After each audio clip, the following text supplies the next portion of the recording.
Empezamos con esta noticia que a mí me tiene un poco molesta, ¿verdad? Que despojaron a los terratenientes, bueno, no terratenientes, a los ejidatarios de Ixil en Yucatán. Están peleándose por un área de 324 hectáreas que ellos dicen despojaron las autoridades del lugar en contra de la ley, porque se supone que son terrenos de uso común, terrenos ejidales. Entonces están peleándose por eso y ya hubo altercados entre los pobladores de este lugar y las autoridades. Las autoridades según están diciendo en redes, usaron piedras, usaron gases lacrimógenos para reprimir a las personas que estaban en contra. Incluso hay videos en donde uno de los pobladores agarra una moto, pasa por el medio de esta fogatita que ven acá y se va en contra de los policías. Obviamente no funcionó de nada. Y pues esto lleva desde el día 17, desde el día 17 en la madrugada. Y pues me encantaría decirles que esto es algo nuevo y que nunca había pasado, pero por supuesto que no. Si quieres darle, estos son titulares de diferentes noticias de los últimos 3 años, unos de 2020, 2021, 2022. Y en todos estos casos, lo que sucedió es lo mismo. Existe un tráfico de tierras en Yucatán desde, creo que fue en 1994 o 1997, que cambiaron la ley agraria y esto le permite al Estado cambiar el régimen de una tierra de ejidal o de uso común a comercial. Y lo que hacen con estas tierras es vendérsela a inversionistas, mayormente para especulación, pero otros tantos para proyectos inmobiliarios, ¿no? Entonces, pues esto lleva pasando en esa región mucho más tiempo del que, del que podemos imaginar. Y siempre, bueno, no siempre, en algunos casos sí se ha logrado la nulidad de las asambleas por las que se cambia el régimen de la tierra ejidal, pero en muchísimos casos la mayoría de las hectáreas quedan en propiedad de estos especuladores e inversionistas. Y en muchos casos, lo que a mí me molesta más es que en muchos casos son inversionistas extranjeros que ni siquiera, o sea, bajo la ley ni siquiera deberían poder invertir en esa área, ya que esa área está dentro de los 10 kilómetros desde la costa, que se supone que los extranjeros no pueden tener propiedades a 10 kilómetros de la costa. Entonces, pues así está el rollo en Ixil, todavía no se ha solucionado nada. Hay una carpeta de investigación abierta, ya está avisada la fiscalía, ya están investigando, pero pues todavía no tenemos ninguna solución al caso y los ejidatarios siguen sin poder acceder a sus tierras de cultivo. ¿Qué opinan? Este es un tema complicado, güey, porque es un tema, como bien dicen, como bien dice Adi, que no es un tema nuevo, o sea, es un tema que sucede y no solamente en Yucatán, sucede prácticamente en todo el sureste, Sí, toda sucede la en costa. Quintana Roo, sucede en la parte de Yucatán, comentabas que sucede en Oaxaca, hemos visto esto en Puebla, hemos visto esto en varios estados del país, en donde hay personas que quitan de tierras a las personas dueñas de esas tierras, las revenden, ahí entra todo el tema ejidal, ahí entra todo el tema de la corrupción, ahí entra todo el tema del cual podemos entrar a detalle una gran cantidad de horas, pero lo que más me preocupa a mí es que casi todas o la mayoría de estas inversiones, y esa es percepción a reserva de que podamos entrar más a detalle, regularmente terminan siendo tierras que se le otorgan a extranjeros para la construcción de resorts, de hoteles, de Airbnbs en su defecto, de negocios, de restaurantes o simplemente de lugares en donde ellos puedan vivir en colonias. Hace poquito me topé un video, no sé si lo encontraron o no, lo vieron o no, de unas personas canadienses que mencionaban lo bonito y lo rico que era vivir en México por el gasto contra el país en donde ellos viven, el tipo de casa, el tipo de acceso a la playa, el tipo de comida, todo el tipo de cosas. Y hablaban, esto fue lo que me preocupó, hablaban de un condominio o vamos a llamarle un complejo habitacional única y exclusivamente para canadienses, güey. O sea, ahí es donde yo ya empiezo a hablar de este tema como una neocolonización, si la queremos ver así, porque estás dándole partes de tierra a otros países para que hagan hoteles o negocios en donde solamente pueden entrar las personas de ese país. ¿En qué forma eso no parece literalmente colonizar? Es una nueva forma de colonización y no nos estamos dando cuenta y la estamos maquillando de inversión extranjera, la estamos maquillando de turismo y la estamos maquillando con la corrupción la está maquillando de eso. O sea, porque a mí me preocupa mucho que esto no es un tema de conversación nacional y aquí es donde debería estar todo el progresismo, aquí es donde debería estar la derecha y la izquierda, no solamente el progresismo, la derecha, la izquierda, toda la gente que se denomina socialista, toda la gente que se denomina activista por los derechos, esta gente son comunidades indígenas, son comunidades mayas, son comunidades indígenas que están perdiendo su propia tierra a manos de extranjeros y a manos de otros mexicanos que también son empresarios. Pero no quiero ver su opinión un poquito, ¿no? Porque esto es solamente la punta del iceberg.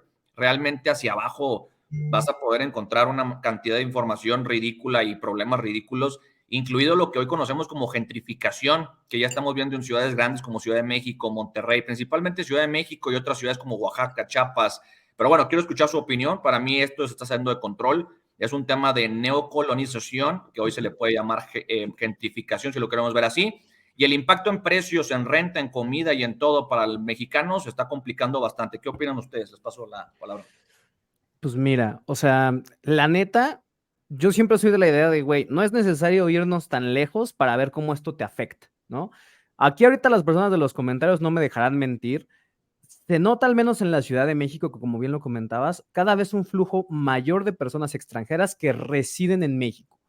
Hubo un pedo apenas con el desmadre de los nómadas digitales, porque Claudia Sheinbaum, la que ahorita, para que vayan pensando otra vez, vayan hilando las ideas, hacia dónde van, qué quieren hacer los distintos candidatos. No solamente se enfoquen en lo que les dicen en la campaña, vean cuáles son las políticas que han estado implementando.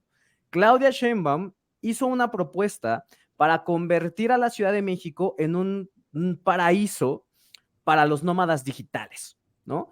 Y este paraíso para nómadas digitales era incentivar que las personas de otros países que tienen trabajos digitales, que tienen trabajos a distancia, se vinieran a chambear a la Ciudad de México.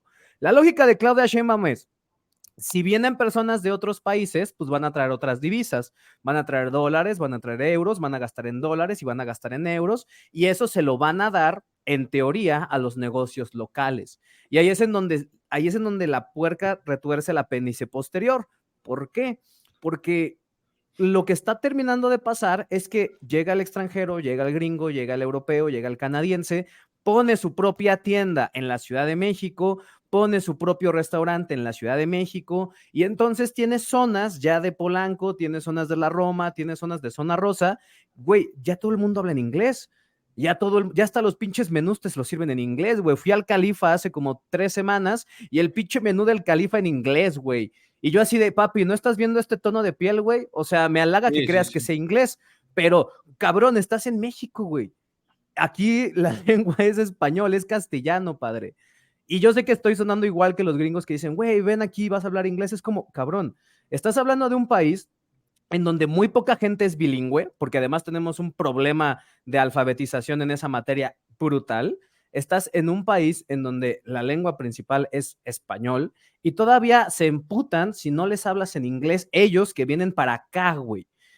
Y me acuerdo que apenas se hizo viral un video hace algunos meses donde una morra justamente le estaba reclamando a un gringo como de, güey, estás en México, habla español, yo no te voy a hablar en tu idioma, tú vienes acá, mínimo ten la decencia y el respeto de aprender el idioma de aquí, güey, ¿no? Y eso es lo que está pasando, cada vez se están desplazando más a las personas que vivían en estas colonias y está pasando un nuevo fenómeno que tiene que ver con gentrificar colonias populares, ¿no? Antes, arriba de Polanco tenías una colonia que se llama La Pensil, ¿no? La Pensil era una colonia relativamente popular. ¿Y qué fue lo que pasó? Que le terminaron llamando Polanco Norte, güey. Le cambiaron el nombre, le pusieron Polanco Norte, gentrificaron, metieron ¿cómo se llaman? El co-living, que no son otra cosa más que vecindades modernas, y eso desplazó a todas las personas que vivían ahí porque sube la tasa de coste de vida en esa zona, sube el nivel del agua. Eso pasó también en Querétaro, me parece que llegaron muchos extranjeros a vivir a Querétaro y Querétaro por eso tiene el coste de agua más alto de todo el país, güey. El costo de consumir agua en Querétaro es el más alto de todo el país, derivado de todo esto. Y eso lo único que hace es que desplaza a la gente mexicana que vive ahí y que se tiene que ir a vivir a periferias, güey. Correcto. Eso está muy cabrón, güey. Y eso está pasando en un chingo de ciudades en todo el país y es algo que nos termina afectando a todos los que venimos acá, porque estos güeyes no pagan impuestos como nosotros, estos güeyes no tributan como nosotros, estos güeyes terminan llevando su dinero a otros países que no son el de aquí y que no circulan aquí, güey. O sea, es un problema de economía que está afectando particularmente a las comunidades mexicanas y a los ciudadanos mexicanos, güey. Y no solamente eso, también agregaría, está haciendo más caro la vida para el mexicano en general. O sea, hace la vida más cara para el mexicano. Y nada más para pasar la palabra a Di, para que ya de, porque eso es la nota que iba a decir, pero lo que quiero dejar es, a mí me molesta tanto, güey, que se les llame expatriados, que se les llame expats, güey. No son expatriados, son inmigrantes ilegales que no pagan impuestos, que no tributan en México, que ganan en moneda extranjera y no pagan impuestos, una gran mayoría, porque habrá quienes tengan su permiso, estén regulados, paguen sus impuestos y está perfecto. El comentario va específicamente a que hay una gran cantidad de extranjeros que viven, incluso hacen contenido, güey, diciendo de lo hermosa, la bonita y lo fácil que es la vida en México sin considerar la situación en la cual ponen a todos los que viven alrededor de ellos, porque la gente que vive, vamos a suponer, Polanco, Condesa y Roma, hay gente que va y trabaja a Polanco, Condesa y Roma, y hay gente que comía ahí y que tomaba café ahí y que trabajaba ahí y que buscaba alimentarse por ahí. ¿Y qué es lo que está sucediendo? Que ahora el cafecito le sale 3 veces más caro, los chilaquiles le salen 2 veces más caros, que su café que acaba de poner se le ocurrió que puso un sueco al lado, una cafetería en la cual tampoco tributa, pero también la tiene ahí al lado para todos los nómadas digitales, a las cuales los nómadas van a ir porque prefieren al sueco que al mexicano, güey, ¿no? Entonces, nada más quería hacer ese punto de todo lo hacen más caro y no hay ninguna regulación que esté hablando hoy de que podamos darles un precio especial a los mexicanos, de que empecemos ni siquiera a ver este problema, güey. Pero bueno, me callo. Adelante, Di, perdón. No, o sea, yo ya para cerrar esta nota y no clavarnos tanto aquí, el fenómeno de la gentrificación es un tema que tenemos que abordar ya en un momento separado porque es extensísimo. Yo lo viví en primera persona yo viví en Puerto Escondido, en Oaxaca, durante 1 año y medio. Y en Puerto Escondido, el que me rentaba mi departamento era gringo.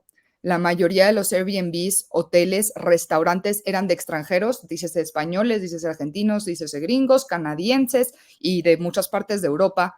Y básicamente donde empezó todo este fenómeno, al menos en Puerto Escondido, fue durante la pandemia. Y creo que la pandemia explotó este fenómeno de la gentrificación mucho más de lo que llevábamos viendo en las últimas décadas, porque muchísimas personas que estaban en países en donde estaban completamente restringidos, en donde no podían salir de sus casas, llegaron a México como a un paraíso, en México donde podemos hacer lo que se nos da la gana. Entonces llegaron aquí y empezaron a vivir acá, empezaron a trabajar online acá, percibiendo en dólares o en euros y gastando acá. Y se enamoraron del país y decidieron nunca irse. Y hay muchísima gente que lleva viviendo en México desde la pandemia. Yo conozco muchísimos que siguen viviendo en Puerto Escondido desde la pandemia. Entonces, si no atendemos esto, o sea, la pandemia fue como el detonador, pero tenemos que solucionar este problema porque ya no es normal. O sea, casi todos, yo me he quedado en varios Airbnbs en los últimos 6 meses y prácticamente todos son de extranjeros y ya ni siquiera son Airbnbs particulares. Tienen un esquema como si fuera un hotel, pero sin ser un hotel. Tienen como un nombre, una marca registrada, como me han tocado unos que se llama You Live, unos que se llama Cocoon, unos que se llaman Naya Homes, creo que Naya ya no está, pero hay varias de estas mini empresas que funcionan a modo de hotel, sin pagar impuestos de hotel, sin tener los permisos para funcionar como hotel y que operan prácticamente como un hotel. Y entonces, nosotros mexicanos estamos pagándole a extranjeros que están operando de manera ilegal como hotel para quedarnos en nuestros propios estados, ¿no? O sea, dices en la Ciudad de México, porque estos semihoteles están en toda la República, no solamente en la ciudad, pero yo me he quedado en muchísimos en la ciudad. Entonces, pues ese problema de la gentrificación lo tenemos que abordar en otro momento a profundidad, pero este problema en específico que estamos viendo en esta nota afecta a las partes más vulnerables y también a las más necesarias de nuestro país, porque están quitando tierras de cultivo y en esto no se hace suficiente énfasis. Se están quitando tierras fértiles, tierras que nos dan de tragar a ellos y a todos los del país. Entonces, hay que carburar muy bien lo que significa que le estén quitando tierras de cultivo a personas para dárselas a extranjeros, para que hagan hoteles enormes, proyectos enormes, especulaciones, centros comerciales, que son infraestructura que quita esta tierra de cultivo y que por lo tanto esa comida nadie nos la regresa. Esa capacidad de producir nuestro propio alimento, nadie nos la regresa, y la independencia alimentaria va a ser de lo más importante de las siguientes décadas para los países, porque muchísimos países se van a quedar sin suficiente alimento para su población. Entonces, el que estemos vendiendo nuestra capacidad de alimentarnos está muy, muy preocupante.